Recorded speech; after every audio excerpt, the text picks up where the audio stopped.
Hey, everybody out there. It's good to see you. Welcome back to the Metal Blog. We're super excited to have you here tonight. Another awesome show, another awesome band, cool dudes to hang out with tonight. So don't go anywhere. Before we get started, though, don't forget to go check out the social medias and everything that Brando's putting out so that you can keep up with what's happening in the metal world because new stuff every day. We talk about it all the time. It's always changing. It's always new. It's hard to remember what just came out. It's hard to stay on top of the new stuff and everybody's talking about this is awesome and you forget to check it out and then you hear it later. So don't miss it. Follow the Metal Block and know what's going on. So we're happy to have you. Like I said, an awesome show because tonight we have Brodequin with us. Hell yeah. Thanks for having us. Man, Welcome, we're so fellas. excited, guys. Welcome to the show. Thanks for being here. We can't wait to just get into all the music and everything that you guys, are doing right now. You've been around, you've been doing this for a long time.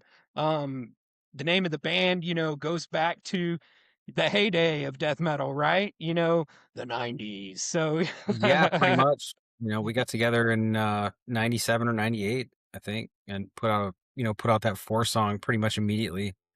yeah, So dude. yeah. And then, so again, not to get too far ahead of ourselves, but the Harbinger of Woe that you guys put out in 2024, if I'm not mistaken, it had been Yep. like a pretty big gap from the prior album to this one. I want to say it was like 20 years from the last full length, if I'm not mistaken. Yeah, I think Methods came out in 2004, I think. Something That's like right. that, Mhm. yeah. 20 years, yeah.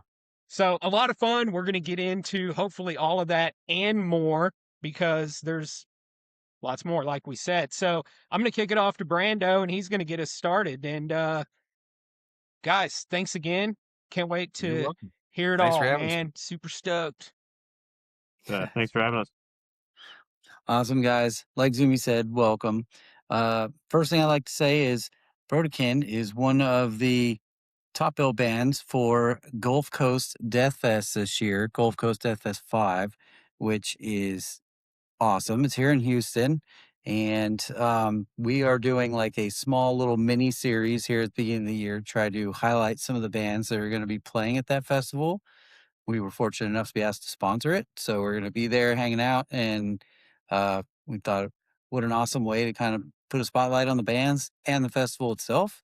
And maybe reach a couple people that didn't know about it or the bands. So, yeah, that festival is March 13th and 14th at the Pub 529 here in Houston, Texas. So, welcome, guys. We're excited to catch you all here in like 2 months over Oh there yeah. at Pub 529 at the Gulf Coast Death Fest.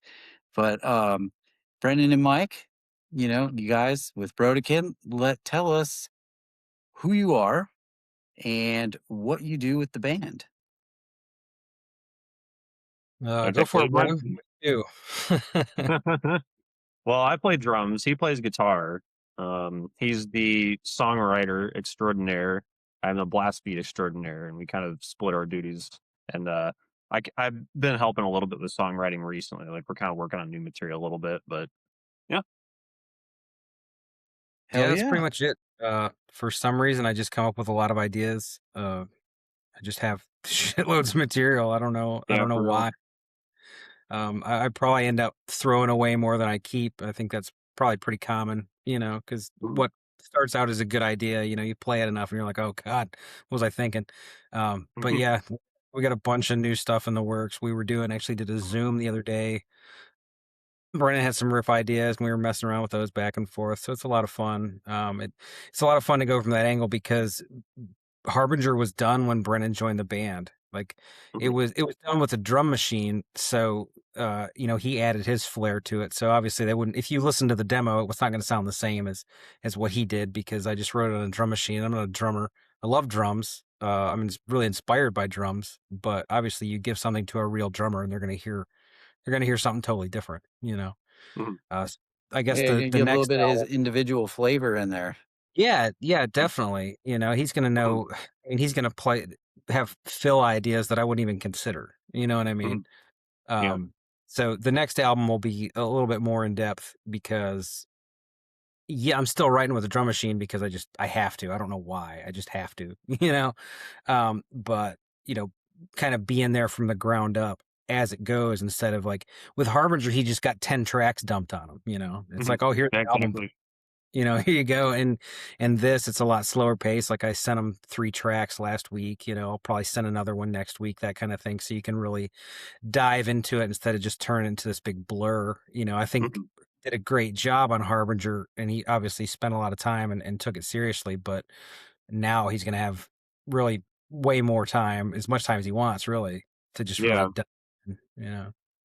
Yeah, I will say some of the new stuff that he sent me already is like kind of a continuation of the Harbinger idea of, blending the old kind of elements and sound with some more soundscapey like vibe kind of things. Not that it's like post rock or anything, but it's got more depth to it, I'd say, a little more color going on. But I've also, been throwing him some riff suggestions. Like the other day when we were doing that Zoom meeting, I got an idea and then just kind of sat there and messed with it for like an hour and a half and came up with a few more ideas. So we might be able to turn that into a whole song. Because for context, I do play guitar as well. I've gotten a bit better over the years. I started in like 2018, but definitely a drummer at heart. So it's like I kind of think of, writing from that angle as well.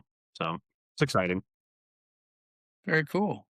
I like that. Yeah, that's super cool too.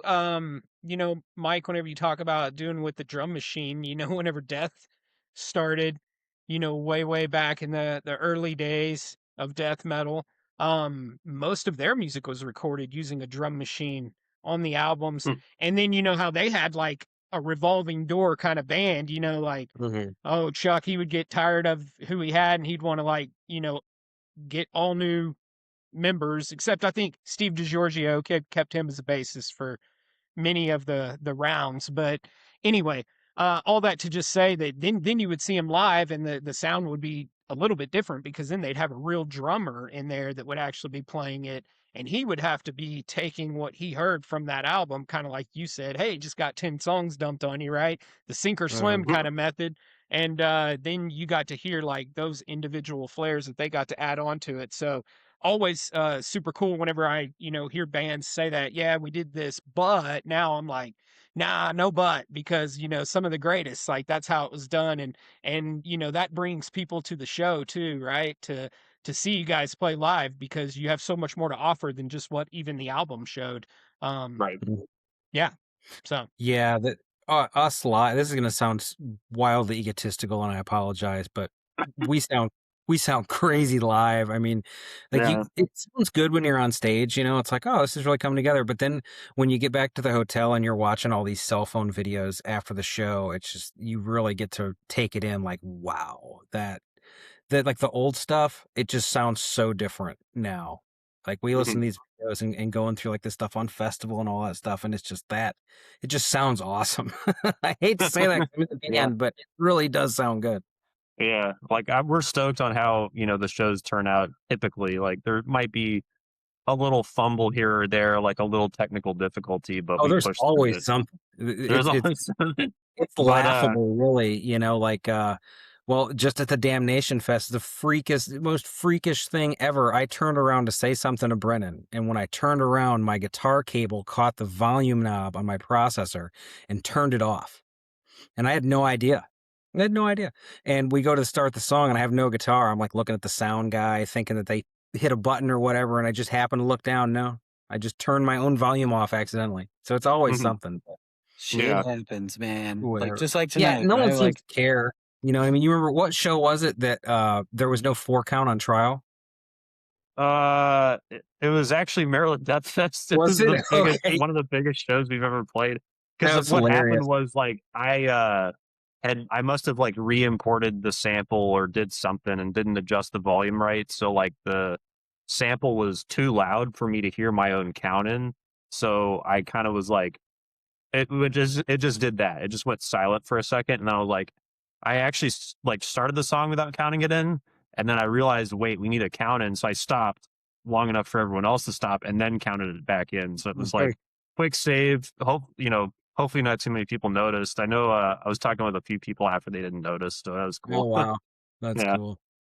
Well, we haven't had any issues. I think people kind of enjoy that because it really humanizes you. You know, Oh yeah. it's like you're there. We screw up too. Hey, you know, we're there to have a Mhm, good time. mhm, It doesn't matter, but Yeah, I think too that there's like this illusion, for people out there who aren't musicians, who haven't played on stage in front of people before, because they think, oh, I could never do that. I'd be a total mess and I would, mess up. And it's like most of them were like that too at some point, and even still, they get up on stage every now and then, and their nerves are like through the roof, and it's not all like mhm, bad, like oh my gosh, but it's excitement, it's mhm.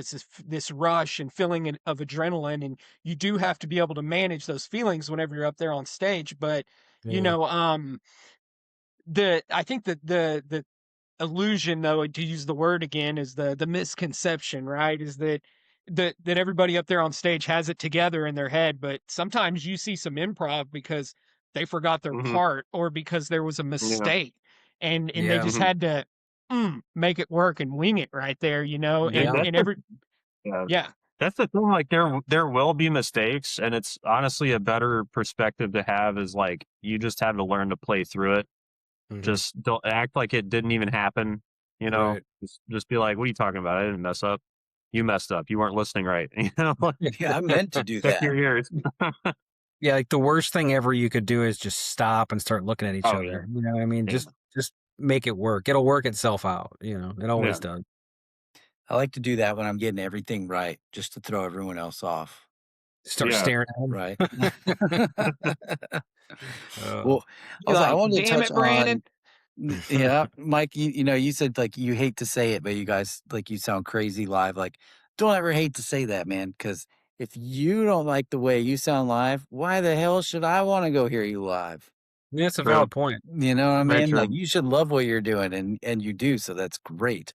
That make Mhm, when I've said this on the show before with some previous bands, like when you're excited about the work that you do and what you guys create, like and there's like like a love for it and you actually enjoy playing and listening to the music that you wrote, that gets me so excited. Like it's like, man, well, I mean, of course that's why you wrote it, right? Because you liked it. So like Yeah. mhm. and it gets And it me keeps getting excited. I better want to go too. listen to it, Uh, right? Like it just keeps Right. getting better. Like when we were leaving Germany, we did Death Feast over there, and I remember saying to Brennan after the show, I was like, I just don't think it's going to get any better than that because it just sounded awesome. It was great. And then we played in Damnation, and I was like, well, I'm just gonna stop talking. You know what I mean? Because that turned out better. I think that sounded better than Germany. You Yeah, know? somehow. I mean, we had the same sound guy because he offered to do sound for us again after Death Feast. He offered to do it for us because he was already going to be there for like Pig Destroyer at Damnation Fest and a couple other bands. So we were like, "Yeah, dude, we sounded great. Like, please do our sound." You know. Mm. Yeah, it came out really well. Mhm. hell The yeah. best. That is so the best. Like, feeling that after the show, whenever you're like, man, it just everything hit good, everything sounded good, the crowd was in it. And I'm with you, Brandon. Like, I've never wanted to go check out another band that somebody was like, well, yeah, I mean, they're all right, or you had to come see us play. We're actually not bad, I mean, you're Yeah. like, okay, maybe I'll check them out. Usually it's people like, dude, be ready to, like blow the roof off this thing because it's going to get shaken up in here. So, I love it. I love hearing it. And, and man, the music's killer too. Everybody out there, like, I mean, I say too, that's what we're here for, but, go out there and make sure that you check it out, listen to the recent album that they put out, Harbinger of Woe. And, don't stop there, like start there, don't stop there, or start wherever you want, but go through the discography and check out everything they have to offer because they've been doing it for a long time, man. It totally rocks, it's totally brutal, and it's everything death metal that you would want. And yeah, so excited about the Death Fest, fellas. Yeah, I am too. We haven't played in Houston since what, 23? We did a one-off Yeah, show in right. Houston. It was a Yeah, great yeah. We turnout played. too. Yeah, we played at the Compound in November 2023, which was sick. It was like a one-off that the Necroanom guys booked us for. The Compound, that's in Houston? Yeah, that's like the you know how there's the End? There's like a Yes. venue next door to it. It was the one next door to the End, basically. Okay. All right. I've Mhm. actually not been to the End yet. Dude, But it's different, man. From the outside, you would think it's like a fucking auto body shop or something like a, Yeah. yeah, it looks like an auto body shop from the outside, but then you go in and you're like, oh wow, it's a venue. okay, nice. Well, that's cool. So that was in 23 you guys played here? Yeah. Yep. Okay. All right. Well, I know this Death Fest. I mean, the last 2 years I've seen some video footage. I didn't make it last year. We were sponsored last year, and I ended up having to work the entire time, and Damn. I didn't get to break away and go to the actual festival. So I was super pissed and bummed Mm. about that. That I'm sucks. definitely going to be there this year, but it looked pretty awesome. Like there's an Yeah, I went there's to the indoor one and not outdoor. last year. Oh, I went to the one the year before, not last year, but the year before. It was cool. Okay, awesome. So, man, yeah, I'm super excited to catch you guys there and see live and meet you in person. Come to the merch Oh table, yeah. sit up, buy some shit. Yeah, we'll Give me chat it your up, money. man. Yeah, we'll be hanging out. We'll be hanging out. I need to look at the lineup again and see like who are you guys looking forward to seeing at the show? Well, Cerebral you guys, Incubation just got added. yeah, Gorgasm is on it.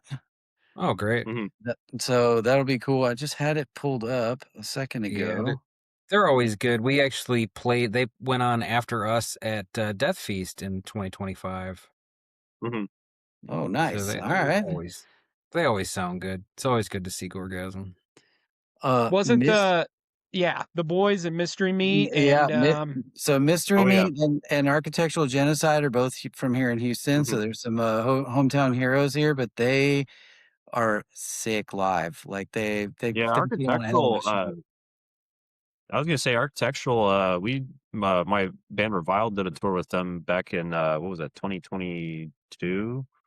I want to say it was cool. Those are my homies. Yeah, they just did they just released a new album this past weekend, and they did an album release show. I missed that too, but Mm. they're stellar live, man. And Mystery Meat's a lot of fun, and they're on this Gulf Coast Death Fest too. They're pretty awesome. So Oh they're yeah. I'm pretty excited to see everyone on the bill. Like I think it's going to be a pretty awesome show. Oh Cool. yeah. It's gonna be tight. Yeah. Well, I tell you guys, we like to, we before we get too much further into stuff, we'd love to learn about you guys as individuals and what we call your metal origin story. So, like, just how sort you of got your how did you get superpowers. into metal and like what are kind of some of your influences? Like, how did you get into metal and then start playing metal music? So, we can start with Mike. Uh, I think my metal origin story is pretty typical. Let's just start with the guitar story. I was kind of interested in it. My grandfather was a musician. He was actually a traveling musician for quite a while. I didn't end up doing it as a career, but he did it for a few years. So I grew up with instruments around all the time. He was a country western guy, so we had banjos and mandolins and stuff all over the house. So I was always trying to tinker with them. And my dad worked with a guy that played guitar and offered to do lessons. So I started taking lessons. I was about 6 years old, and he decided to actually pursue his music career and started traveling. So we stopped doing the lessons. So I took lessons for about a year and then didn't really pick it up again, other than tinkering until I was probably 11 or 12. And then I started playing again and been playing ever since. But the metal origin story is pretty much the standard that everybody does. You start listening to Iron Maiden and Metallica and you just keep looking for, what's the next big thing, And how we got into death metal was Jamie went to school with a guy named Jeff Smith who was in a band called Sathanos, and Jeff gave Jamie some tapes of different bands. So Jamie came home with Sepultura, Schizophrenia, and I think Slowly Rot by Obituary and Ulcers of Madness. And that's all she wrote right there. I mean, it was grabbing tapes, checking thanks lists, trying to track down every band you could think of. Because I mean, that's the only way you could do it, because death metal had zero promotion whatsoever. So you just pick up a And tape and start looking no at thanks. internet. Right. Yeah. Go to the local So that's how bookstore, we pick up Metal Maniacs, and see what was on there. And go check it out. Yep. I remember Metal Maniacs. Of course, I was a subscriber. That was actually how we advertised our first demo, was Metal Maniacs. We just put a little ad in there, free 4-song demo. And that might have been a mistake, because we sent out like 1,100 of those free demos. I'm surprised we didn't go completely broke. That's Damn. awesome, though. That's so awesome. Yeah, but that's I the didn't origin know story. there was that many of those demos. Fuck, 1,100. Yeah. Wow. If you remember that company, Disc Makers, you could buy the blank tapes in bulk. And Jamie had a 2 tape deck stereo in his living room, and we just sit there and record those suckers all day. So they were all night. cassettes? Yep, they were Nice. cassettes. We All bought right. the from Disc Makers as well. We got those little cassette, just blank white cassette sleeves, and I would go down to Kinko's and just made little stickers for them with the song titles on it, and just, man, it went through them. Hell yeah. So what year was that? How old were you? 98, 97, 98, probably. I'd say 98. That's pretty death metal, man. If I've ever heard death metal, that's it right there. Well, that was your options, right? I mean, you got at the time, like, the only thing internet wise was like AOL chat rooms. You know what I mean? And obviously, So you had I tell my kids that. I'm like, y'all don't even know. I'm like, that's all the internet was chat rooms and email. Yeah. That's it. And you better hope mom doesn't pick up that phone to call grandma. Yeah. Oh yeah. Trash. Get right off that shit. It's going out. Yeah. So yeah, that's how we started. And love it or hate it, whatever happened to the music industry, the internet definitely helped. I mean, I'm pretty convinced that death metal's never been more popular than it is right now. Oh yeah, I would agree. I mean, it's everywhere. For sure. Brennan, tell us cool. your I want to jump origin into story. my story here. So, like, I came from a family where there was uncles on both sides of the family that played something. Either, like, my uncle on my dad's side plays drums, my uncle on my mom's side played guitar and a little bit of drums. So there was like some musical, genetics there, I guess you'd say. But I didn't really get full on into music as a thing to do until I was maybe 12 or so. I had gotten really into the Guitar Hero and Rock Band games, and that kind of introduced me to metal as well, like around the same exact time. So doing Rock Band drums was kind of like my intro to blast beats, actually, because there was some downloadable songs that you could get, like the Mayhem 2009 pack. It had like Hammer Smash Face and some other stuff, some like Black Dahlia Murder and Whitechapel and just stuff with blast beats in there. And then there was actually some further down the road, some like even cooler stuff for download, like the Faceless and a bunch of other crazy stuff. There was Cynic on there. That's how I discovered Cynic. So yeah, it was a cool intro because you kind of got to see like the mechanics of what would go into playing a blast or playing really anything. If you're playing on expert, it's charted like you'd be playing it on the real drums. You just got to kind of know like what color is what sound on the kit.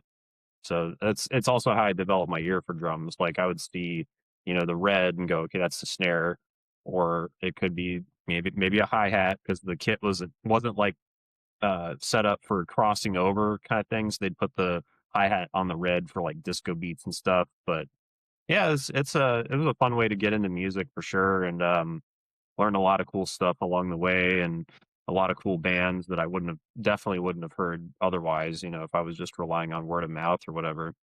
And then kind of started taking lessons around 13. So I've been playing now for 15 years, going on 16. Man, that's really cool. So let me ask you, do you actually see the color red when you hear the snare? Do you, in your head, do you see that color? Probably like deeply in my subconscious, I do still, yeah. Because it's like I also do this thing where if I'm tapping a rhythm like on a table, like this is the snare, be tom 1, tom 2, tom 3, or a corresponding cymbal. So you'd have like crash, ride, hi-hat, you know, and then I guess snare, you know, different shit like that. So I still probably think about it like that. That's pretty impressive, man. I'm not gonna lie. That's like Kanye level stuff. You know what I mean? I think he sees colors with notes and stuff like that. He probably sees a lot of shit that we don't know about, dude. That's awesome. That's cool stories. I also got to throw it out to the grandparents and family members again, because we're always talking about how, you know, I mean, it is what it is, right? The influence from those around us. But I hear all the time, like grandparents either bought them an instrument or played instruments, or, you know, different family members had, even if it wasn't like immediate family. So usually family's the gateway one way or another. You know, I remember I had an uncle at the time, and he played in country and western bands. And I always thought it was so cool that he got up on stage and played in bands. I was like, he's like a rock star, you know? Of course, I was like a little kid and he just played in like little honky tonks around town, but still, you know, I mean, it was Yeah, impressionable, no doubt. yeah, still cool. Yep. I started playing guitar because I inherited my grandfather's guitar when he passed away. I was in 6th grade. Grandma sent it to me, and then I started taking lessons. So I guess I'm gonna learn guitar. Stuck with Yeah, it. there Very you cool. go. So yeah, it's What kind of family for the guitar was win, it? I guess. What's that? What kind of guitar was it? It was actually it was a Memphis brand Les Paul. Hmm. So nothing crazy, but good starter. Yeah, and it's sentimental value, you know. Yeah, Like I've for got my sure. dad's first Still, guitar still, the one he got when he was 12 or 13 years old. You know, it's a 59 Fender Music Master. Wasn't one of the like, it's not like, you know, some old Strat that's worth thousands and thousands of dollars. It's just worth a lot to me because it was his, you know. yeah, I'll for never get sure. it, I bet you you know. still have it, right? Still have it, original case. Jamie actually has the amp that he had with it. It's an old what is it? I think it's a 61 Gibson, like a one. It is a It's Gibson. yeah, it's super cool. You know, it's like never Nice. selling stuff. It's just too neat. Yeah, hell yeah, that's awesome. So, what kind of guitar? Like, what's your baby now? What kind of guitar are you playing? I have several. It really depends on what I'm doing. Mostly now I use a custom made guitar. It it's changed. I had it custom made and I've changed it since then. If that gives you any indication where my brain's at, but it was actually made by a guy in Czech Republic. It's like your kind of your standard super strat style 7 string. Really like Ibanez RG shape, you know, reverse headstock. I had an Evertune put. I sent it off to Evertune and had an Evertune put on it. Switched out the pickup. It's got a Lundgren in it now. Um, it's a really cool guitar because this guy only uses reclaimed wood. There was an abandoned factory where he lives in this village in Czech, and the body of the guitar was made from old roof trusses, and the pick guard on the guitar is actually made from old floorboards, and it's really neat. I love the way it sounds. That's And awesome. it just looks cool. Like you can look at it and you can tell like, okay, that's definitely a custom guitar, you know. And it's perfect for me because my preference has always been like wood grain, very simple, you know, nothing flashy on a guitar, and that just really it's perfect for me, I guess. Is that the guitar you play live? Most of the time, yeah. Okay. I played that one. Let's see. I played that one in Damnation. I didn't take that one to Germany. I took I've got this Ibanez Prestige that I don't know, man. It's like the stars aligned when this guitar was made. It's just like it's just a standard off the rack Ibanez Prestige 7 string, but I love that thing. It just always sounds good. The only thing I did to it is I put a DiMarzio Titan in the bridge because I love those pickups for some reason. I don't know. There's something about them. It's like they're not like they're high output, but they're not like screaming ear bleeding high output. You know what I mean? Yeah. I think they sound great. I did end up putting an Evertune on it. I was super paranoid. I'm pretty sure I was talking to Brandon about that in Germany. I was like, man, I don't know. I want an Evertune on this, but I'm afraid they're going to screw something up, you know? But I did send it off and I got it back and all's well. So So other than that's the only one. you a fan of the Evertunes?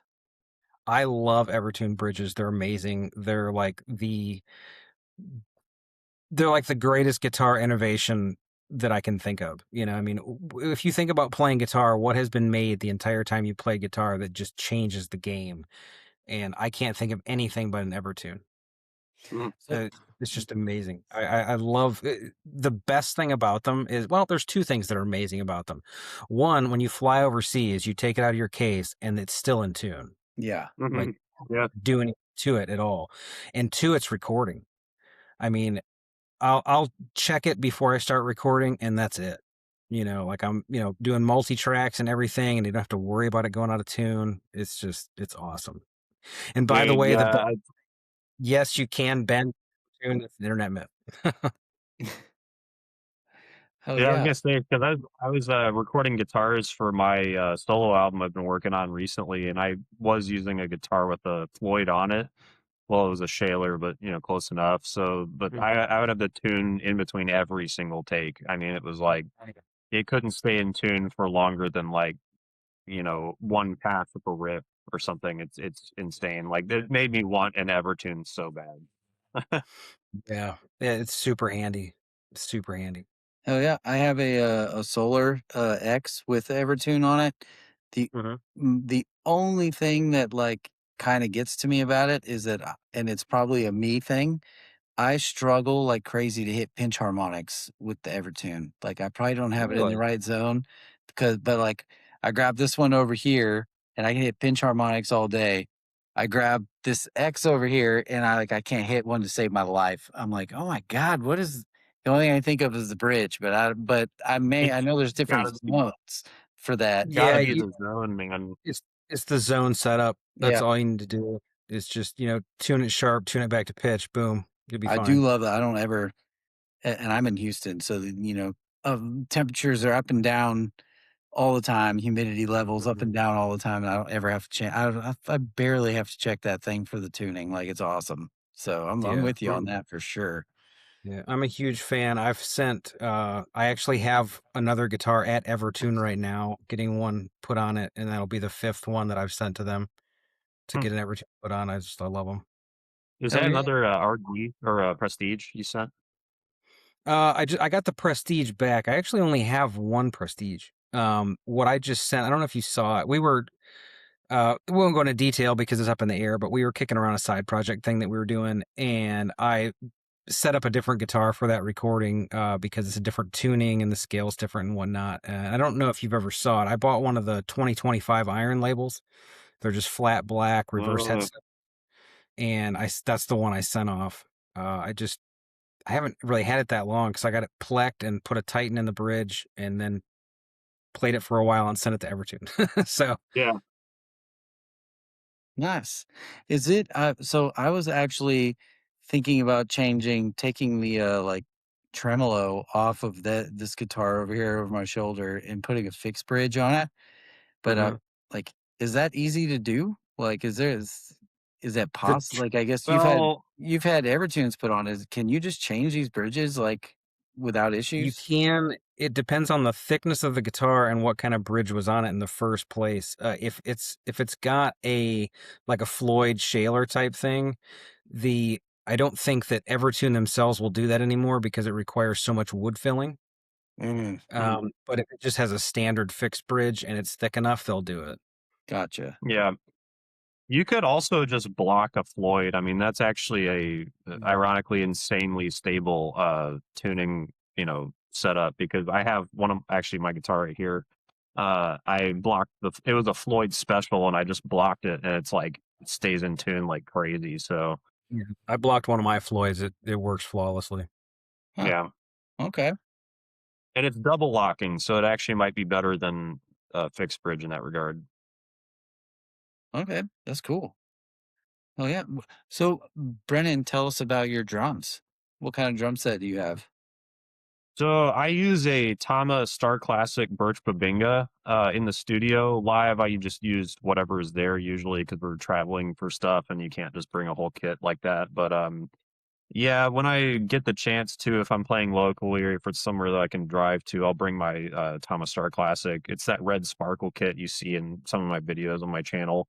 I love that thing. That's kind of like my dream kit. Although now I'm having another dream of getting a maple kit of Thomas Star Classic. So um, yeah, because the birch Babinga shells are insanely heavy. Like that was actually a big reason I stopped bringing my whole kick drum to shows. Was like just the birch Babinga kick drum is stupidly heavy, and it's like you're bound to throw out your back just like getting it out of the case, let alone setting it up. So one reason I'm thinking of getting a maple kit is just because they're so much lighter, or a birch kit or something like that. But and then keep the birch Babinga for studio purposes only and not take it out. But for my snares, I use a Tama SLP G Maple at the jam room for the most part. I mean, I don't really dig with it, but it's sick. I like that snare. It's got like a unique pop to it. It's kind of like just like a solid wood crack sound. But the snare I use mainly is a pork pie brass patina 7x13. That one, it just has that brass attitude to it. Like has a certain amount of like, not, I don't want to say ping because I'm kind of like, people say what they will about the ping. They're all crazy about the ping. I wouldn't say it gives you the ping, but it has like that warmth of like a brass snare for sure. And cymbals, I use Sabian. I use just an assortment of just Sabian only, basically. Endorsement one day, hopefully. Right. What about your pedals? So my pedals, I use a pair of Pearl Redline Eliminator strap drive pedals, and they're great because they have the power of a traditional chain drive, but I think the strap drive just makes it a little quicker with the rebound, kind of similar to a direct drive, but without having to compromise all that power that you get from a chain drive. I have been looking at those new Pearl DMN-XR pedals though, but they're like 1250, and apparently you can snap springs on them pretty easily. I don't know what it is about them, but it's like a known issue that the springs tend to snap on them pretty easily. I was like, aren't you wearing the Nordjvel hoodie, Mike? I am. Yeah, so John Longstress just filled in for them on tour in Europe, and he said that he had a spring snap and like had to go to a shop over there in Europe, and like they had one spring available. He was Oh really could no! have been fucked otherwise, yeah. But Wow. yeah. The guy's like digging around in the bag, like, I don't know, maybe we got one down in here. Man, that would be awful. You're Yeah, lucky. hopefully he wasn't We having to got dig too one. hard. Oh my god. Yeah, I mean, I was reading his post, like that wasn't even the worst part. Like his luggage went missing and all this shit. Like it came, several days later, and he had to borrow all this stuff from other bands and rent Oh, some stuff from a company, and just like, oh my god, what a nightmare. And just to fill in, like he's not even a full-time member, yeah, that sounds awful. Yeah. Yeah, that sounds terrible. So that's a pretty bad streak of terrible luck. Yeah. Definitely. Yeah, I mean, he was like, it was testing his sense of self-reliance on tour, because I guess he's done it so many times, he feels like he's got it locked in, but just you never know, man. Got to get humbled every now and then, right? Yeah. Just, life's just got to Yeah, remind you, like, hey, man, unfortunately. you don't have your shit figured out. Yeah, what was it? I heard somebody say one time that like just whenever you're like, I got this thing, life looks over at you and says, watch this, hold my beer. Yeah. Yeah, that's how it works. Mike, what kind of amplifier do you use, or are you digital? Do you use like I'm losing the term now, but like the emulators, like kind of things with Modeler. yeah. Well, when I'm home, what I did is I recreated what I use at home in a modeler. So it sounds extremely close. It's really hard to tell the difference. And I do that because when we go play out, everything goes in my guitar case.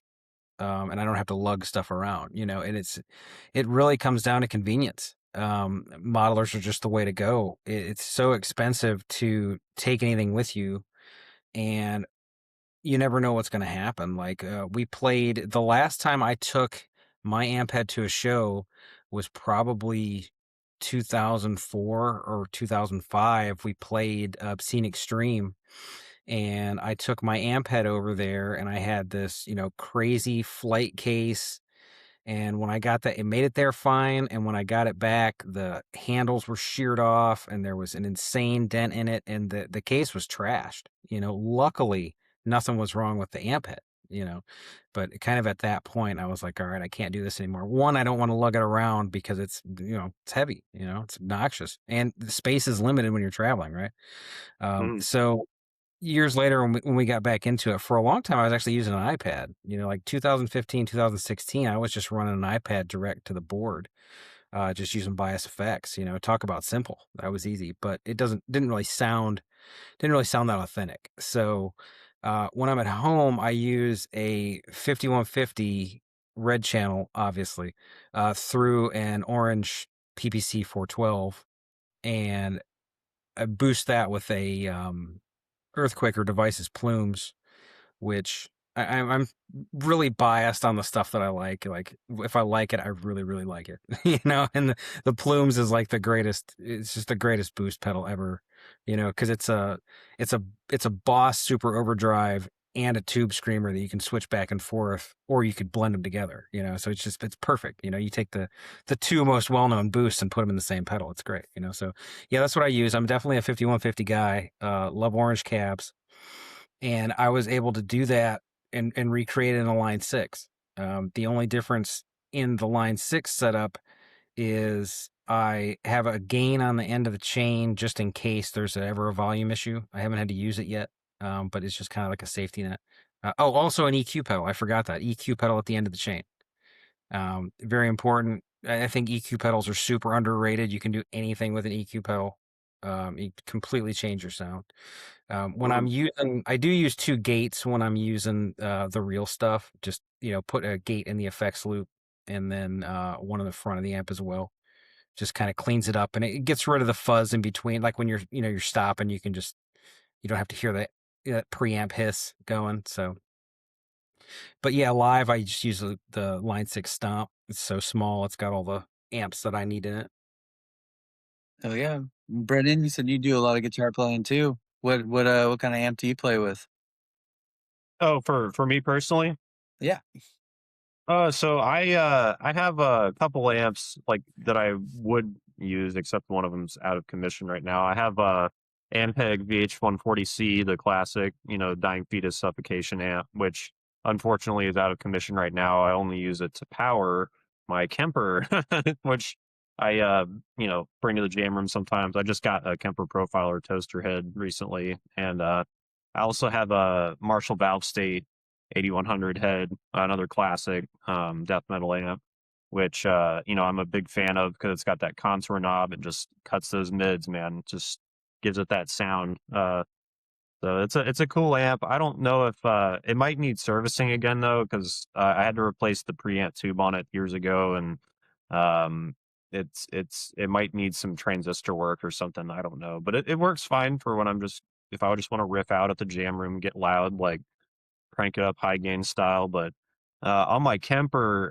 the amp that I've been using is a profile of a VHT Pitbull Ultra Lead with a Mesa oversized cabinet. And I actually found a clean tone that I really like recently, which is a Mesa Mark V clean tone with some interesting like delays and stuff on there.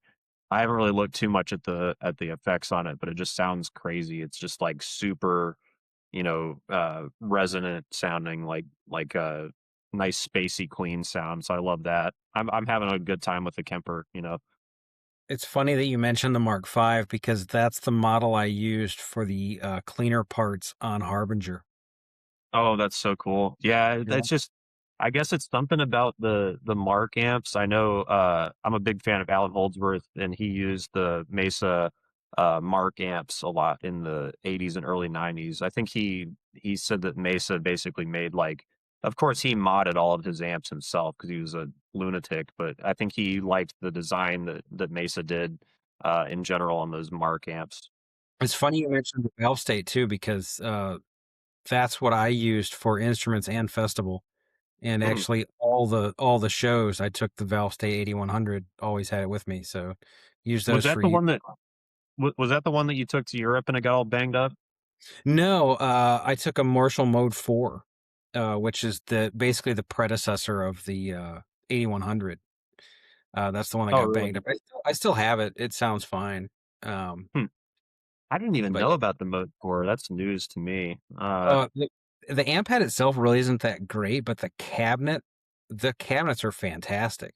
But I still Huh, have my Mode 4 cabinet. I use that thing all the time. It's great. huh, that's cool.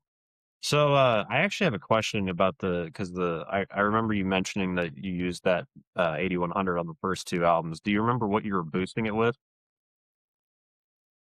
Yeah, I was boosting it with a Metal Zone.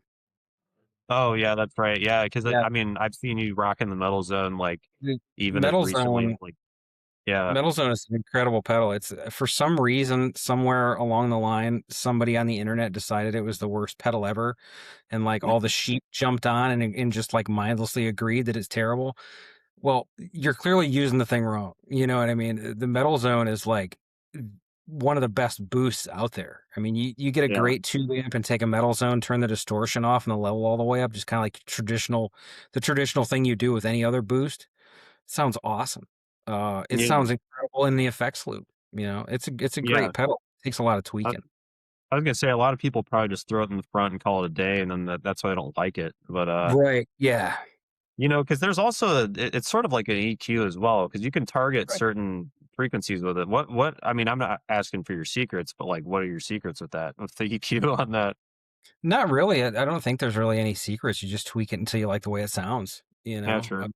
I can't remember off the top of my head where I keep my settings, but Oh, okay. I just think it's a great pedal. You just got to mess with it a little bit.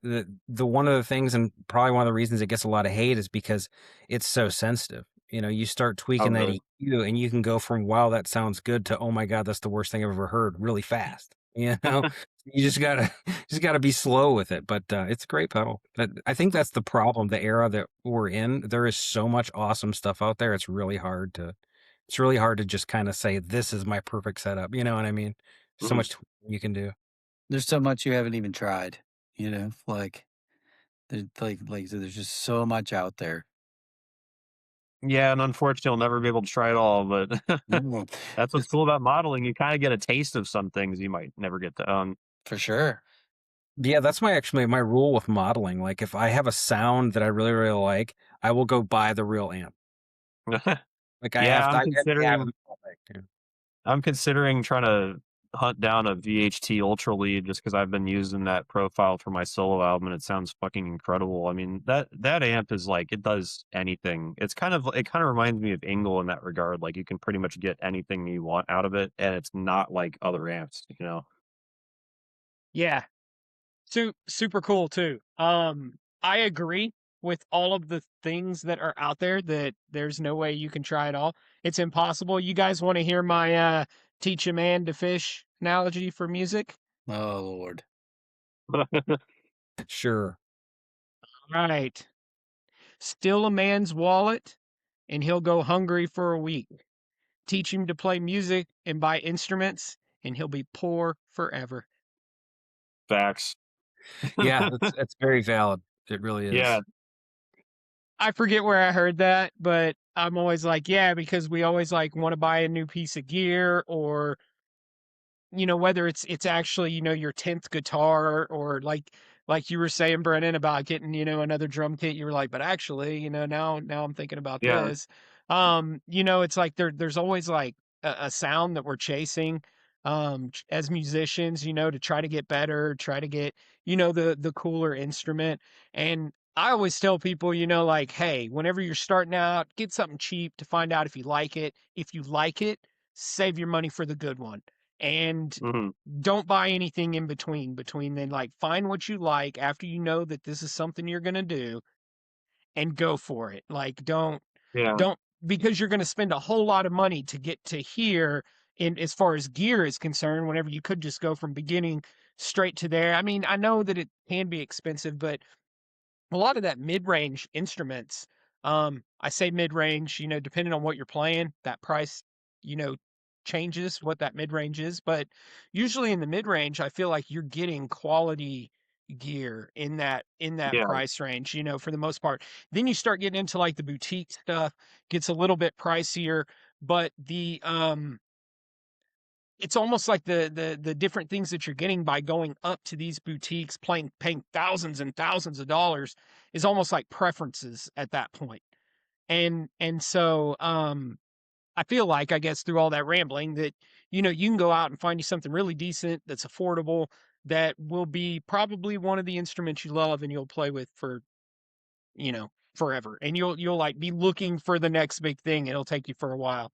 Take a while for you to find it. So Yeah, because I mean, like to your point, you know, there's stuff in the mid range that you could play for the rest of your life and it will hold up just fine as long as you take care of it, and it'll still sound good. You know, it'll sound almost indistinguishable from really, really high end guitar if you put in, like, for example, the same pickups, or you know, use the same strings or whatever, using the same amps and stuff. You're really going to get a very similar sound. It's just probably more about just the feel of the instrument. Like, you can tell a difference between a $500 guitar and a $1,500 guitar, but it's not going to be that huge of a difference, especially for someone just starting out. They're not going to be able to appreciate that difference anyway.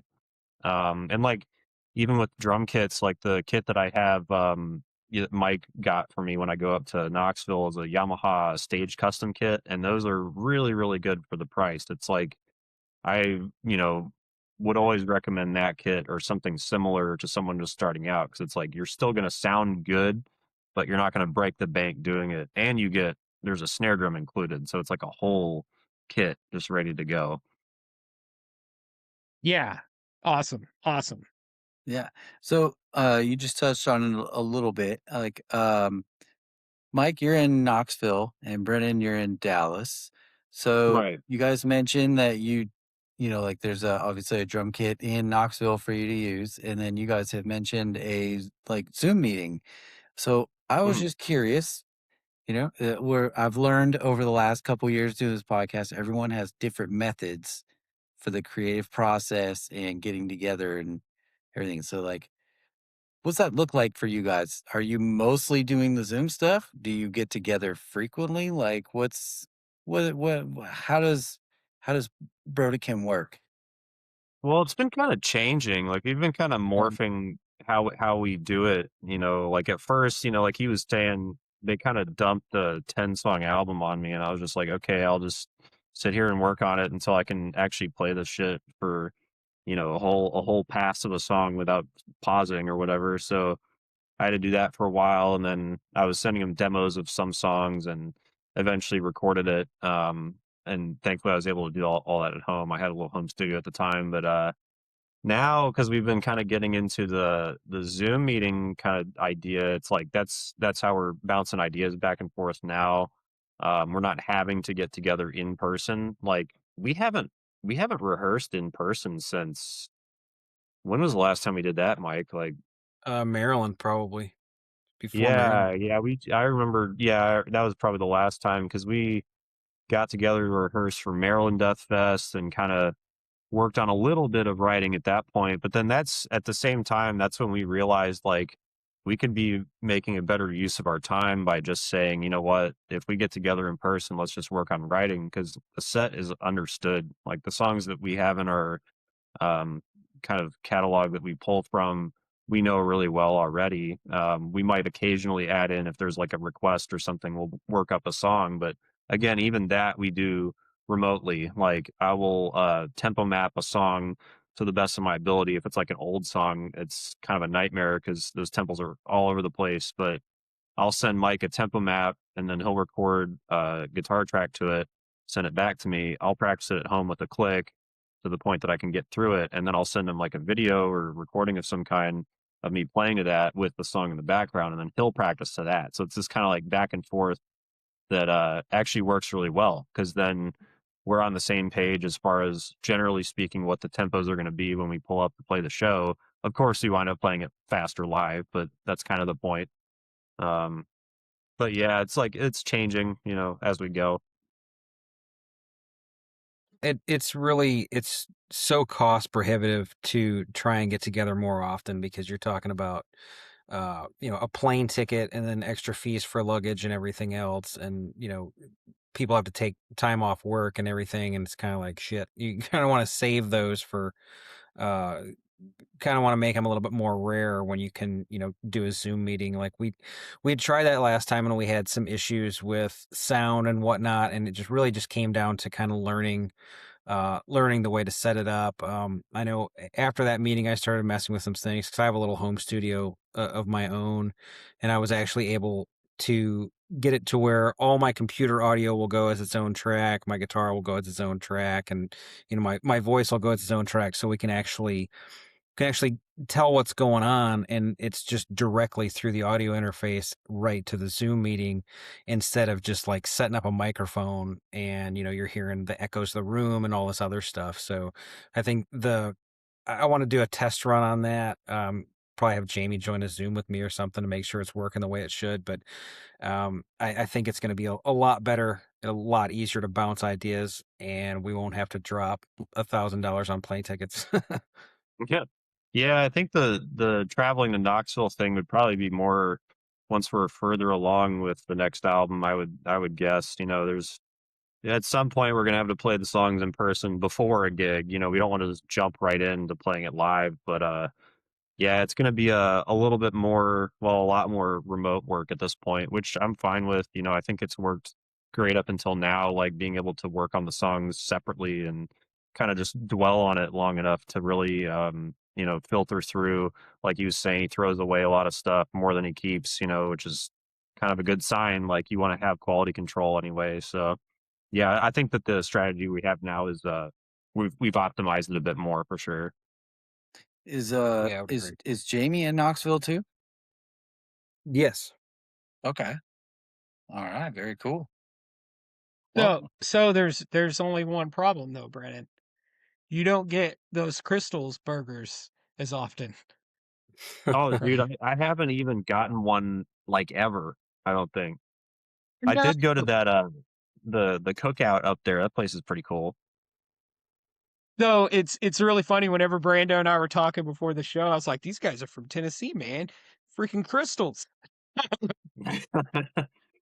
We had some friends from Memphis, and we spent time growing up, which it's crazy thinking back now that we were like 16 years old and 17, whatever, and our parents were letting us drive from Oklahoma to Tennessee without adult supervision and, go hang out with our friends there. But, we didn't have money or anything, and you don't want to hang out at your friend's parents' house that you're going to see. And like, they're 16 years old too. And so we're going to places like Crystals and hanging out in the parking lot like all night. That's a very common thing in Tennessee, especially the smaller town that you get in. When we first moved to Tennessee, we moved to a really, really small town, and we were kind of amazed. Like we would be out on a Thursday or Friday night and be like, "Why are all these people hanging out at McDonald's?" And you drive down the road, like Yeah, there's a grocery store, and everybody's just hanging out in the parking lot. But that's just what you did. Everybody's yeah. there. Hey, it's the after party, man. The after party's the parking lot party, right? yeah. Well, what for us in Norman, Oklahoma, it was Hastings. We would go to Hastings. Hastings was a used book and music store, and I would save up all my money during the week, like for lunch. I would not eat lunch all week long. It's in high school, and then we would go hang out at Hastings, and I would flip through all the used CDs. I mean, I've probably got a good 400 or 500 CDs that I just like would find some like Carcass and all kinds of shit just in this random used CD bin, like. But we would just hang out in the parking lot of Hastings. There in Norman too. Like there was just nothing else to do. Yeah. Yeah. So, Yeah. So we would even like we'd meet at Hastings, we'd go into Hastings, we'd realize, oh, we've been here like 3 times this week. There's nothing in here that we want. And then we'd go sit out in the parking lot talking about where we were gonna go, and we'd end up sitting there until it was time to go back to where we came from. Fun stuff though. Yeah. Small towns, right? I Hilarious. mean, that Crystals hangout that I was talking about, that was in Memphis, Tennessee. Not so small, but at the same time, we made it our small town party. But He yeah, so brought the that's small my town. crystals. That's my crystals rant. Boom. So, what would you guys say is the coolest show, or like, what's the best thing that has happened for Brodequin so far?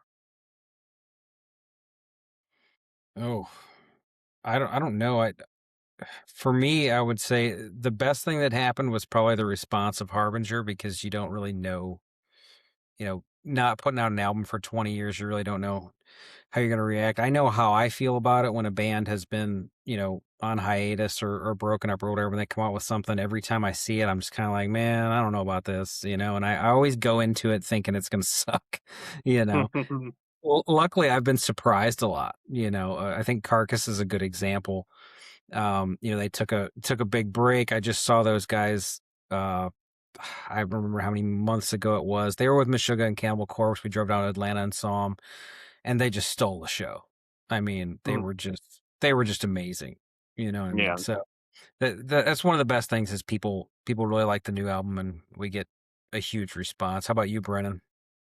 I mean, I would say Maryland Death Fest or Death Feast or Damnation are probably the coolest things that have happened since I've joined, apart from the album coming out and being well received. Like there are of course skeptics about, elements of the new, I guess you'd say, new sound. It's not even really new per se, but like, by and large it was pretty well accepted that, of course we're not going to sound the same exact way that we did 20 years ago. It would just be a continuation of that. So yeah, I think the album coming out and just being so well received, and also getting I think another cool thing is like a new wave of fans that discovered us from Harbinger that didn't necessarily know about the first three albums, and then getting the chance to deep dive and kind of learn the history and the lore behind the band. It kind of it just deepens the history a bit and gets us to new ears essentially.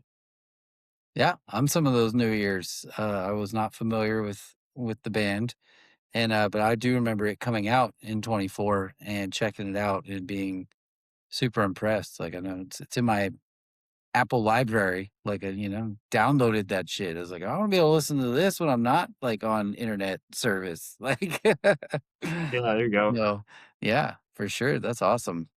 Oh, I was going to say, to answer your show question, for me, the craziest show that we did was in Manchester, Tennessee, of all places. Um, we had a friend that worked in a record store in Nashville and kind of corresponded back and forth, and he wanted to bring us to his hometown because he was from Manchester. And we went out there and we pulled up, and it was an auto repair shop. They just rolled up the doors. There were no cars in there, and we just set up and played right in this auto repair shop. And it was total madness because there was there was no security, there was no stage. Everybody was right there. I don't. I'm amazed that I didn't lose any pedals or gear because the fans were right there, and the place was absolutely packed. It was completely bananas. So that was a really, really unique experience because of course we pulled up and saw that, and we're like, oh great. I'm so glad we drove all the way down here to play in front of four people that aren't even gonna know what's going on, but it turned out absolutely amazing. So I never even heard about that one. yeah, it's That a that wild was a new trip. story. If That's you cool. remember years ago, I guess when Instruments came out, there were two bands that we played with all the time from Alabama. One of them was Flesh Ties, and they were on that show as well. And like we would go down to Alabama and play with them. We played like the back of a Mexican restaurant, and just like the most random stuff Huh. you can think of. And we had brought them along for that show, and it was madness, man. It was crazy. That's killer. Those are still some of the best shows, though, from a fan's point of view, is like, and I know, like you guys said, even from the band, right? Getting to remember that show, it's coming up right now as one of the memories. But I remember seeing bands like without the stage or with like the small little step riser, that they're up on, or house parties, and just getting to see some awesome bands, getting to play with some awesome bands at shows like that too. And so it's just, those are the ones that I remember the most as well. And so I've seen bands in big auditoriums, like big bands, but those aren't the ones, that I'm like, oh, that was the show. It's like, hey, Brandon, remember that time we played with Medea at Greg's house?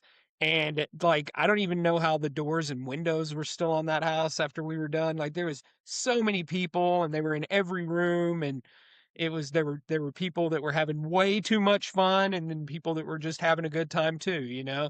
And so, good memories. Those are the ones that, stick with you forever. I think it's because there's like a feeling that's associated with that memory, right?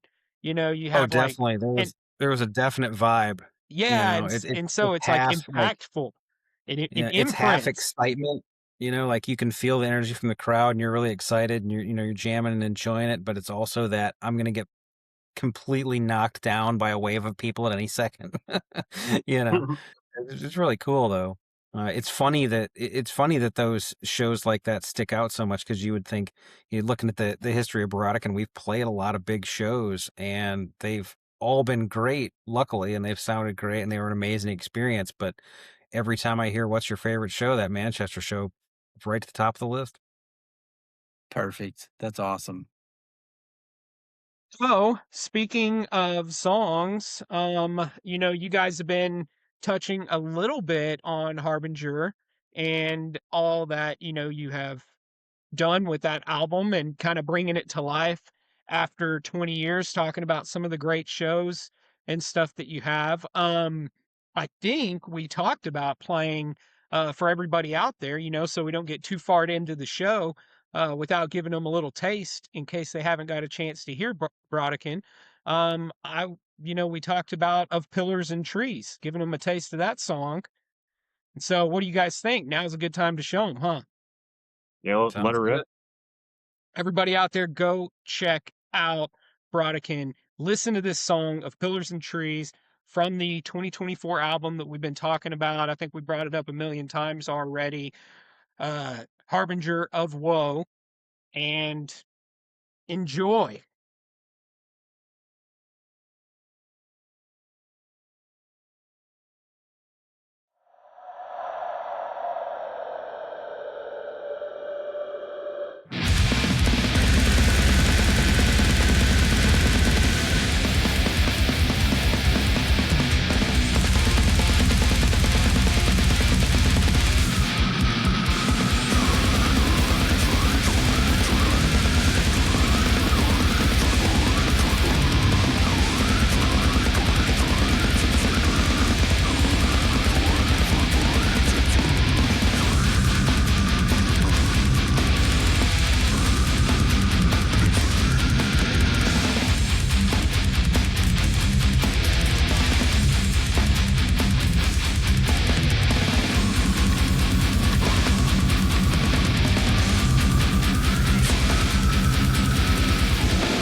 Great song.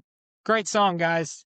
Thanks Love so it. much for letting us play it here on the show. You know, everybody out there, don't stop there. Go check out the rest of the album. Go check out the rest of the discography, like I said, because there's so much more. And you get to hear how that sound changes too, you know, from the beginning to the end. And I've always said on the show that there's like two flaws, right? That the musician or that the band goes through. It doesn't matter what kind of band you are, but either the next music that you put out is different and everybody says it's different than their old stuff. It's not the same.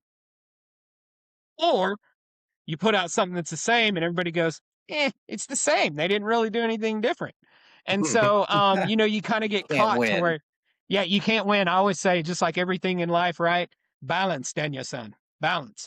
And so you have to find that. But ultimately, from my experience, personal and talking with people, not just on the show, but even just my history in, you know, music and being a listener and a fan, is we like it when the bands can kind of evolve, you know, over time and we get to hear that change. We don't like hearing the same thing. We don't want them to deviate too far from their sound necessarily, unless we're creating something new and something awesome, which is always a tricky line to walk. But I love it. I love the changes, and generally they're for the better. And the music's freaking heavy and it blasts you. Like with that album, just even the way it starts, it's like it's almost like this is like just a blast of noise for just like this split second, not split second, but you know, kind of just whenever it's warming up, and then all of a sudden this groove just shows up in the music and you're like, oh my gosh, like there's some awesome death metal groove coming in through here. And so that, you know, is what stands out to me. Being a bassist, I listen to bass, I listen to groove, rhythm, all that kind of stuff. And so um I love it. I love it. And I appreciate you guys letting us check out the song. I appreciate, you know, you guys coming and talking to us about it. And, you know, just to again remind everybody, you know, one of the big things that's coming up is the Gulf Coast Death Fest, which is going to be coming up in March. I think Brandon said it was the 13th and 14th of March, if I remember. You know, I'm not an Yeah. elephant, but I can remember a little. But anyway, so go check them out. Like, make sure you get to see the show. If you're in the Houston area, like, don't forget to check out Gulf Coast Death Fest. I'm going to be putting the information in the description, and I'll even like flash a big picture of it, like right now, so everybody can see the flyer. Yeah, we'll be playing the 14th, that Saturday night. Hell Very yeah. cool. Very What- cool. Yeah. What else do you guys have on your slate right now? So we have a show in April in LA, April 18th. Well, it's El Monte, it's near LA, but that's going to be with Regurgitation, Sulfuric Cautery, Enthrallment, and the band Sick. I believe there's one other band, but that's going to be a really cool one. We have another show in early May, the first weekend of May. It's going to be Birthday Bash, the Brutal Birthday Feast, I want to say it's called. Yeah. With Devangelic and I think Wormed is on that as well. Yeah, If I remember Worms. correct. It's, Yeah, that over would in be Stuttgart. Over in yep, Stuttgart, Stuttgart, Germany. Germany. And then we have another show that has not been announced yet later on, but we'll hopefully get some more stuff lined up for later in the year. Awesome. Yeah, we don't have anything right now past the summer, like early summer. So there's Yeah. definitely a lot of year left to see what's going on. We're definitely not going to pass up any great opportunities, you know. Just looking forward to get down there and playing. I don't know if we're probably not ready to debut any new songs at this point. Probably won't have any this Yeah. year to play live, but we've got quite the catalog to pull from.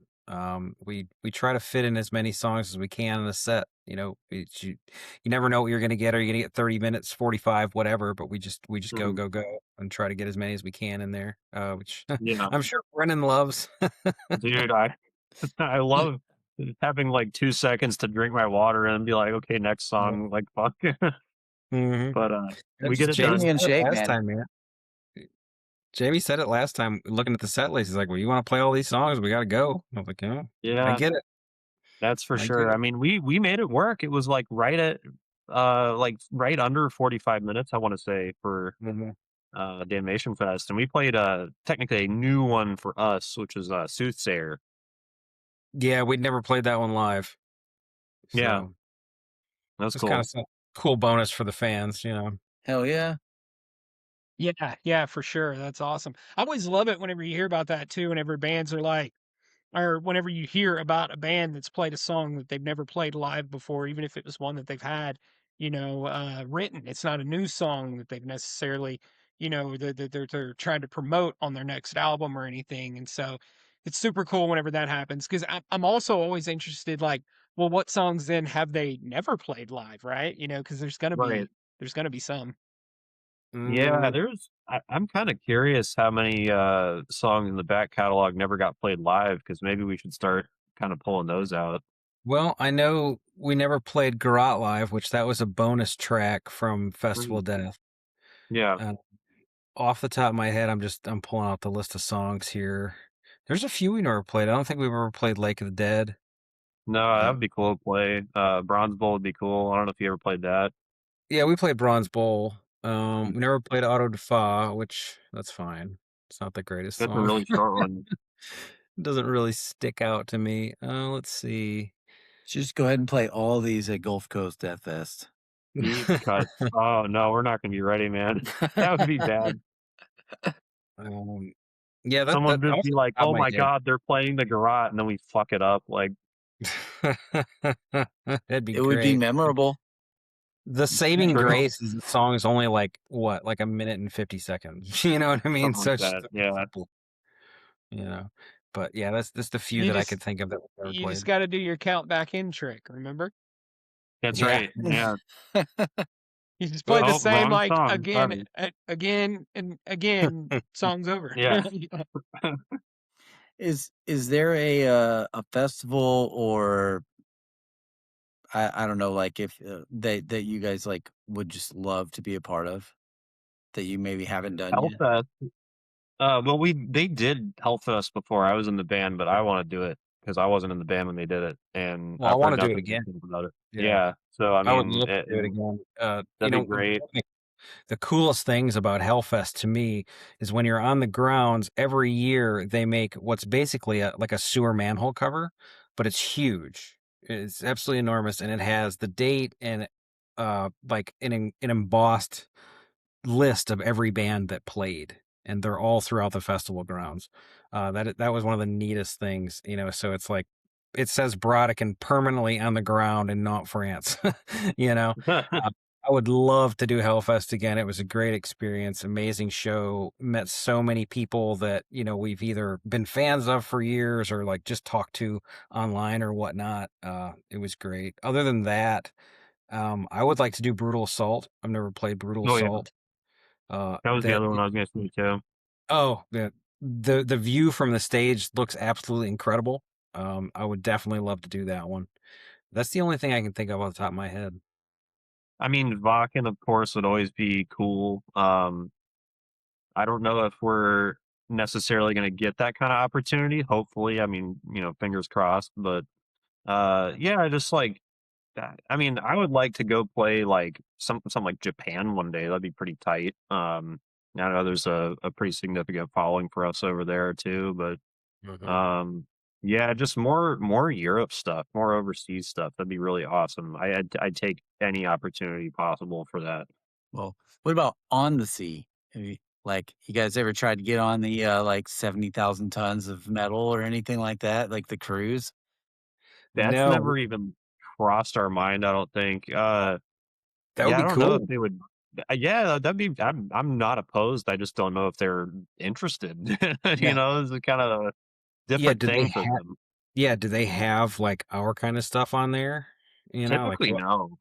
I I mean, mean, they get a pretty good variety of stuff on there, I think, like I know Aborted has been on it a few times. I've seen oh wow. Ailstorm on there, and then you'll get like Stradivarius on there, and like it's like they do a pretty good range and variety of bands on there. There'll be a couple of brutal ones, but maybe not a ton of just straight up brutal bands, Mhm. but I don't know. I've wanted to like just go because it's a metal cruise for like 12 years. Just never had the opportunity or the money to like do it. I think it would be awesome to spend like 5 days. Oh, it seems Bunch of metal incredible.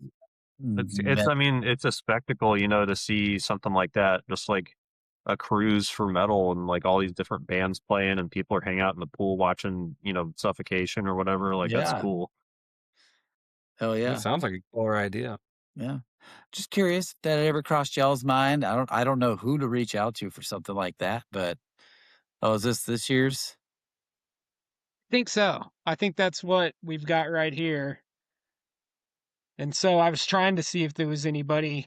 I mean, obviously Anthrax, but that's again not like your brutal stuff. So here, I'm gonna go.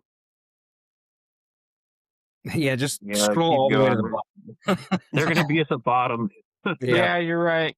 That's That skeletal remains. Is that the? Yeah, it looks like it. And then is that Maul also? That's cool. hang on, I got this. Oh, Police Lost. And you're right, skeletal remains. Old school soil work. I don't even know what soil work sounds like anymore, really. I haven't listened to them in years. But as I like to say, there you have it. There you have it. Well, so what do we want to do? The Fast Five? Oh yeah, let's do it. Fast Five, guys. You Not guys the know about the movie. Okay. The you question. guys know No about the idea what Fast that is. Yeah, right. No. Not the movie. Not the movie. I didn't even think about that. I'm such like a not Fast and the Furious music or movie fan that I didn't even think that was that was going to be a thing. But I think I've seen you're like right. 2 of the 10 to 12 movies. I don't know. The 12, yeah. So, are you going to ask some questions? Yeah, let's ask them. I'll Which ask ones some. are you going to do? The odds or evens? Whichever ones you want me to do, buddy. All right. I usually do the evens usually. I'll just do the evens. All right. So we do this one at a time, but we'll ask a question and the next person will get to answer the same question. Then we'll move to question 2 and work our way through again. So who wants to start? Brennan I guess I does. will. Yeah. Mike. All right, Mike, on the mic with Mike. So, question 1, is a hot dog a sandwich? Yes. That was quick. No questions asked. It's a sandwich. You agree, Oh, I'm Mike? supposed to answer now? Yeah. Oh, okay. You I'll agree? agree with that. It's meat between 2 pieces of bread. It has to be a sandwich. Yeah. Okay. So here's a funny story. I was in Brazil one time, and that was one of the things that I went to a street vendor and I got a hot dog. And whenever they handed me this hot dog, I mean, I couldn't speak the language or anything, but I could say hot dog. And they handed me, it was in between 2 slices of white bread. It was toasted and it had lettuce on there because I could see the lettuce sticking out from the bread. It had tomatoes on there. And I immediately looked at it and I was like, oh no, I had a hot dog. And they were like, yes, hot dog.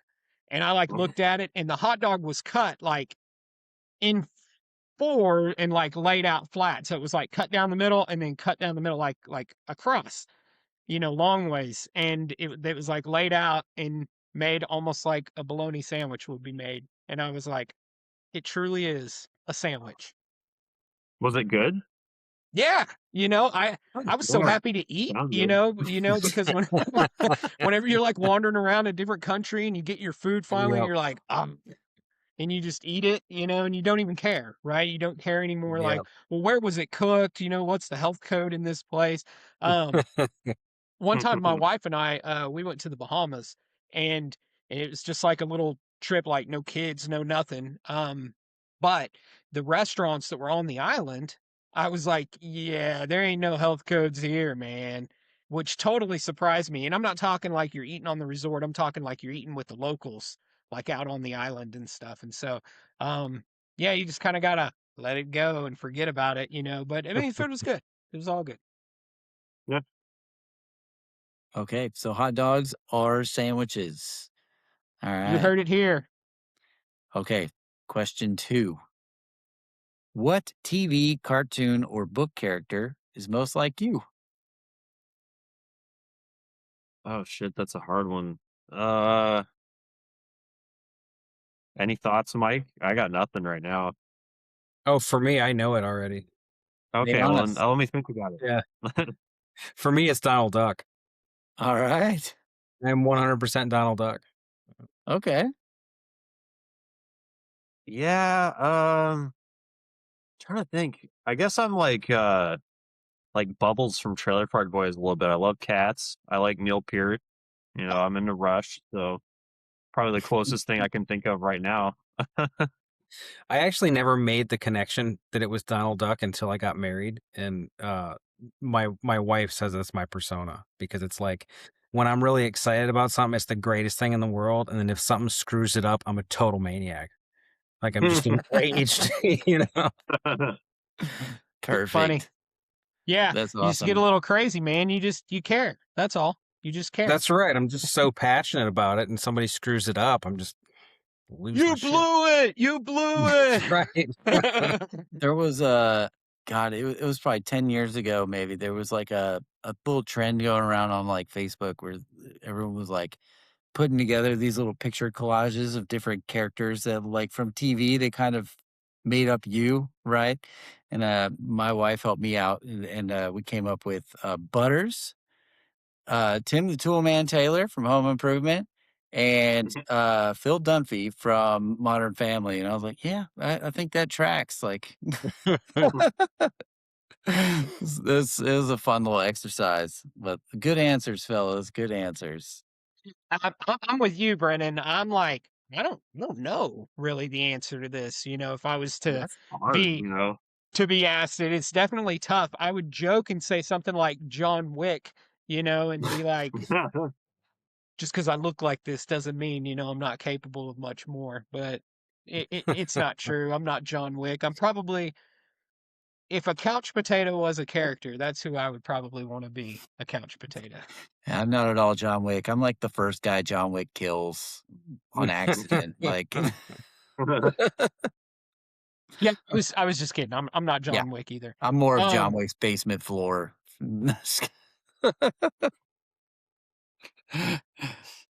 So we're at question number 3 now, which That's right. is, would you rather skydive, go cave spelunking, or scuba dive in the deep? I would say, well, technically, I'm not even allowed to deep sea scuba dive because I had a lung collapse a few years ago. They told me that's specifically one of the things I can't do now. But Ooh. I would skydive at that point. That's probably an easy choice because anything like cave stuff after seeing about that dude that got stuck and died, I'm just like, nah, I'm good. I'll skydive. Wow. I'm gonna skip the skydiving. I think I would have to pick the cave because I don't know. I got something about water, man. Like we don't belong there.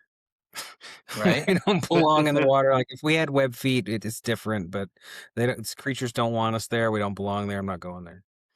Mhm. Fair enough. Yeah, I'm like you. People are like as a kid I grew up fishing with my dad and stuff, but it was like lakes and ponds and stuff like that. And people are like, "Oh, we could go deep sea fishing." I'm like, "Not me." Oh, Like, that is no. fun. I've done that. That was a good time. That's fun.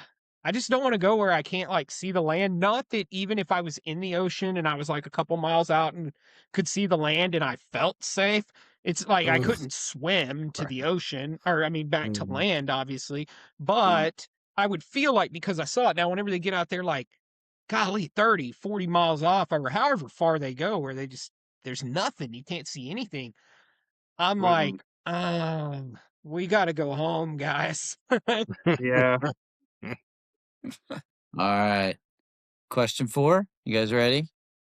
Yes. Yeah. Okay. I gotta prep myself for this. We talked about this question before, so I have to ask it correctly. Okay. What would you do for a Klondike bar? Oh man, I would do a lot of things for Klondike Bar.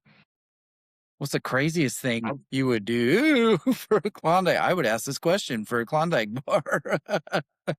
I would sell a guitar for a Klondike bar if I really had to, man. It's pretty crazy. All right, we're getting wild up in here. I can't really be wild on that one. I don't think I would do much for a Klondike bar, to be honest with you. Like, no, that's cool. I like ice cream and all, but I'm not gonna like, do any special tricks or stand on my head or some shit. I would get dressed and get in my car and go to the store. There you go. Yeah, I would go the real buy a answer. Klondike bar. Yeah. All right. Yeah. Then I'll just do a follow-up question. What is a dessert or something that you would do something crazy for? A really good tiramisu. I'm crazy about tiramisu for sure. All right. So what I'm finding out is Mike here, he's not a dessert guy. I am not unless it's cheesecake. Okay. Actually, one of my hobbies is making cheesecake. I kind of get crazy with it, so I guess I would go through that insane amount of trouble for a cheesecake. There you go. What's your It's been a favorite long kind of time, but- cheesecake? What's the favorite kind? Yeah, flavor or whatever. Like, I think my favorite, just going off of the ones that I've made, would be a Dutch apple crumb cheesecake. It's absolutely fantastic. My damn, that wife sounds actually good. makes the apples for it. It takes a lot of work, but it's a hit. Everybody loves it. yes, I would gladly eat a piece when you come to Gulf Coast Deathbed. You're gonna be carrying around this like old cheesecake that gets to cycle around to everybody and they get their bite out of it, True metal. Well, there's only 8 pieces though, because I have this rule. Like when I make a cheesecake, it can only be 8 pieces. Because I don't go in for this shit where it's just these slim little pieces and you get ripped off. No, it's got to be a 13-inch cheesecake cut into 8 pieces. You better be hungry. That's like a Cheesecake Factory cheesecake, right? Like, yeah. They're I always tell my wife that whenever she's like, "Oh, well, we'll just like cut it up." I'm like, "Well, then I'm gonna need 2." Exactly. Yeah. What was it? One time we were at a place and they were bringing out a bunch of fancy foods, and like Southern here, right? I'm not like, I mean, sure, if somebody wants to pay for me to have a 5-course meal, but it's probably not what I'm gonna, go for. But I remember like looking over at my wife and being like, "We're gonna have to stop somewhere and pick me up a cheeseburger on the way home." I don't know if this is gonna work. So, all right, what are we? Question 5. Mhm. So, what is your take on traffic circles? Traffic circles, like a roundabout? Yeah. Roundabouts. They're kind of confusing, but I mean, they serve a purpose, I can't say I encountered too many roundabouts in Texas, except for like maybe outside of Fort Worth or something. Can't remember the last roundabout I really came across. Are there any of those in Tennessee, Mike? They're mostly in West Knoxville. They put several in over the years. Other than that, I can't think of any around here. We used to live in Massachusetts, and they were everywhere, which is kind of hilarious because the concept of a roundabout, it's based on human kindness. Right? And Yeah. if you're in Massachusetts, you will find no human kindness. So that's like the last place you would want a freaking roundabout, Massachusetts. Somebody get us a traffic light in here. So, You'd be like Clark Griswold caught in the roundabout in Europe. Yeah, exactly. He can't get So out. I love that Brennan said outside Fort Worth because that is kind of what inspired this question. Is I was in Hazlitt, just north of Fort Worth this weekend, and going from my in-laws' house to lunch, I drove through 6 roundabouts. I mean, we're Wow. and I was just like, what the fuck? I haven't seen a single roundabout, I think, in like almost all of Houston. And like I come here, I drive like 4 miles and I'm going through like in a two like maybe 1.5 mile portion of that 4 miles, I went through 6 roundabouts. I was like, what the fuck is Yeah. all these circles? It's like, Yeah, I mean that's what made me think of it. I was like, where is the last place I encountered a roundabout? It really yeah. it must be somewhere out Like there, like near coming Fort Worth. coming off the highway onto a street, like instead of like you come off like Yeah, an exit, and then when you get down to the bottom of the exit, it's a roundabout instead of a light or yeah, like a street. It's like I Wow. was like, what the fuck is this shit? yeah. We like our off ramps in Dallas. Like we have our off ramp that goes one way and then it kind of wraps around where you can get back on the highway. It's like pretty simple. I'm not a huge fan of the roundabout, I gotta say. Yeah. I vote no on roundabouts. Me too. Yeah, I'm with you boo. guys. All right. I'm like an honorary member of Brodequin just for the traffic circle debate. If it ever comes up again, okay, you guys could say, well, Brando with Metal Block, he's on our team. Yeah. So like we have one here in Norman that they added in. And so just so you guys know, I haven't said it too much, but Norman, it's like a little suburb of OKC. And so I can think of like one or two. There's some neighborhoods that'll have them in there. So instead of like a stop sign or a yield sign, they'll have like a little roundabout. Those aren't super annoying because, right, it's not a bunch of traffic. But there's this one that's like right as you're like getting onto the interstate or kind of getting off. I mean, it's about a mile from it, but it's like because the interstate off ramp is Highway 77. And so it's like a little highway that goes through the town and jags on through. And then I think even continues on forever. But there's a Eternity, roundabout. really.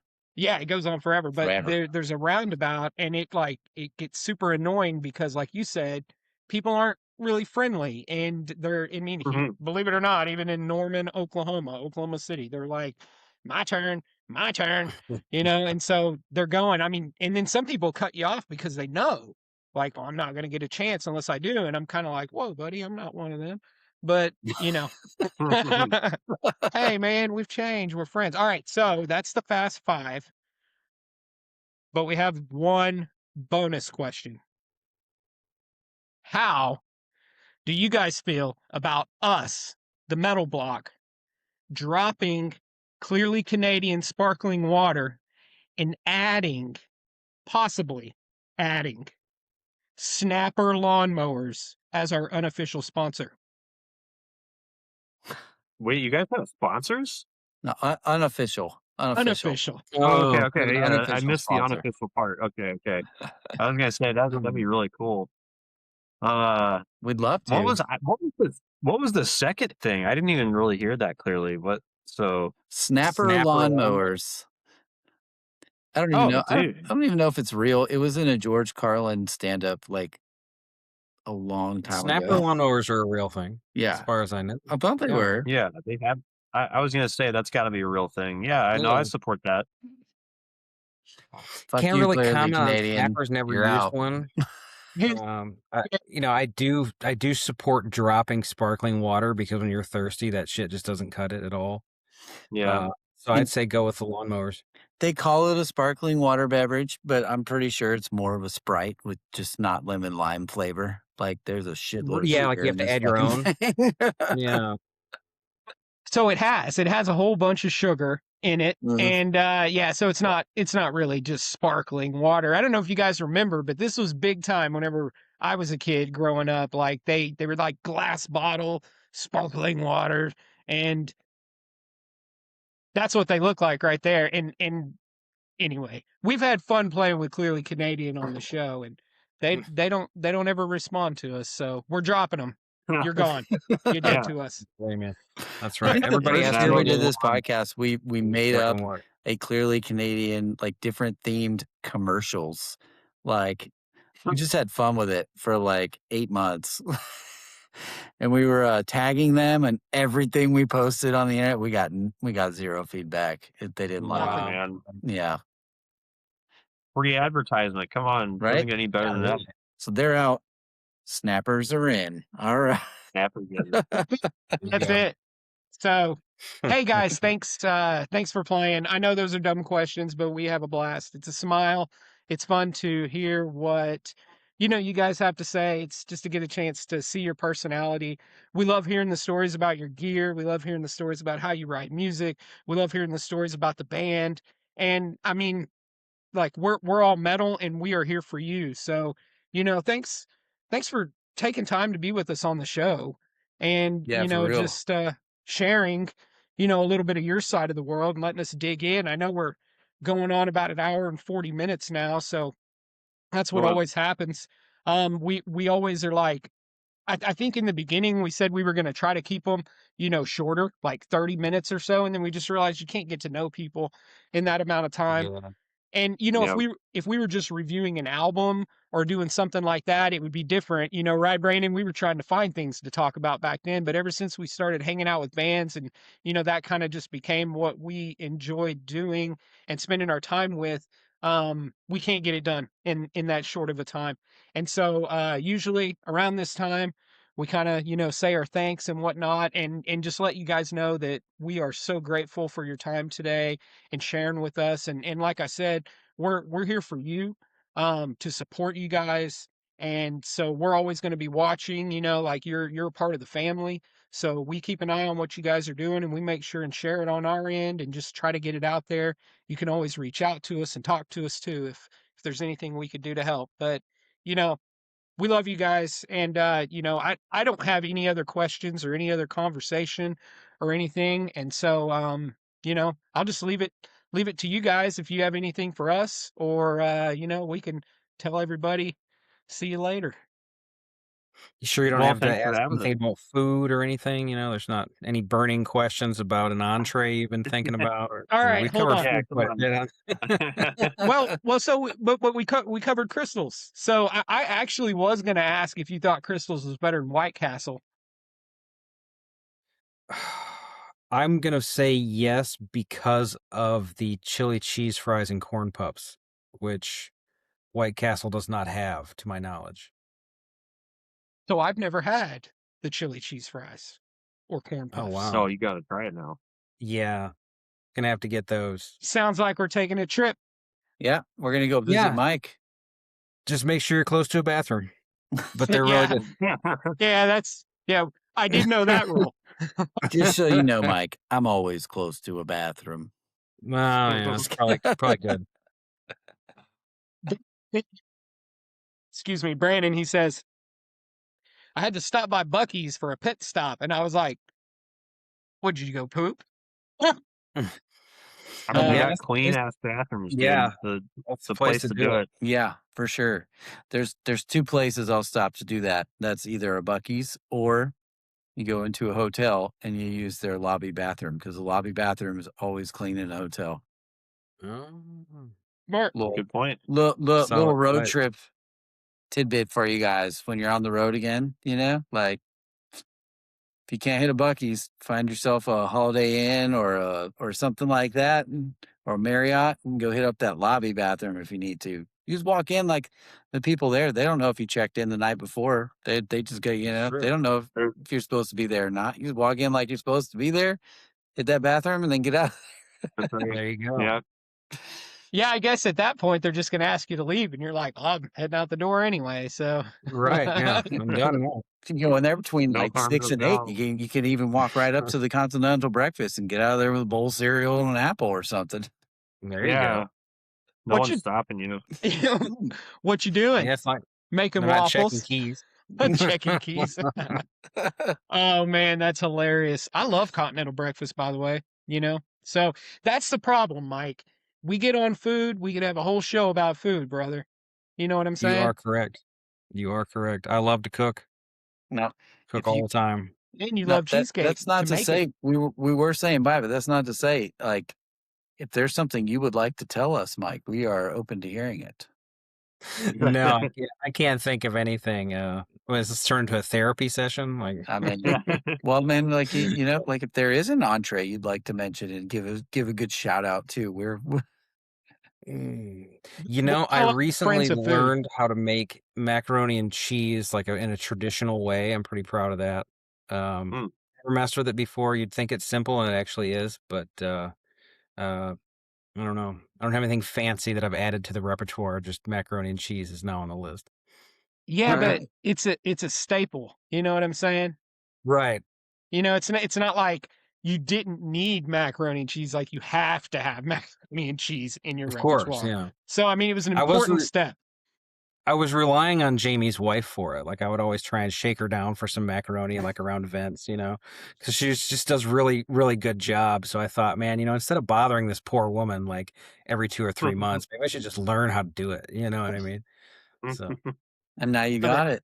So now you Now can you have got it. macaroni and cheese and cheesecake. And I mean, I don't really know what else you need. Together. I don't know about that. Have you tried a macaroni cheesecake? No, I haven't, but I'm intrigued. So I have that effect on people. we just invented it right here on the show. We invented the macaroni and cheesecake, is what we'll call I'll it. let you know how that works out. Yeah, please do. Oh man, everybody, thanks for putting up with us. Thanks for listening to the silliness. Thanks for hanging out with us. Brodequin, go check them out. Don't miss Gulf Coast Death Fest 5 if you happen to be in the area. If you're not and you're looking for a trip or a show to go check out that one. We have lots of good friends, lots of good bands that are showing up. We love everybody that's playing. We love everybody that's putting on the show. And, we just love being a part of metal and the community. It's the best community in all of music. Challenge me. I'm ready to defend it. But, that's where, like, I learned about acceptance and whatnot was in the metal community. And I have a lot of fond memories growing up with all of these people. So if you haven't been to a metal show or you don't listen to metal, you're missing out. That's all I got to say. So be ready to bang some heads and rock out, everybody. Guys, thank you. Thank you for coming. You're Yeah. welcome. Thank Thanks you for having us. Yeah, Mike and Brennan, Yeah. thank you all Appreciate so much. And we will see you in March. I'm going to come say hi. I'm going to come bug you guys. I hope you know that. We're going to talk about cheesecake and all sorts of shit. All right. That sounds good. I may learn how to make something new by then. I'll share it with you guys. Yeah. Okay, perfect. You could make a cookbook and sell it at your merch table, dude. People would eat it up. Hey, there you go. Literally, you get it? Fun, but it works. I still. do. We need a little drum roll after that one. So, there's an app for that. There we go. There's a Brennan for that. There's a way that I can go in, and I tried adding I think I can do it like this. Maybe. It doesn't have the same effect if you got to wait for it. Yeah, you're right. You're right. It's not. What about just the drum roll? Is that the same? I know. I'm not hearing anything. No. It's a little different. That's like the suspense.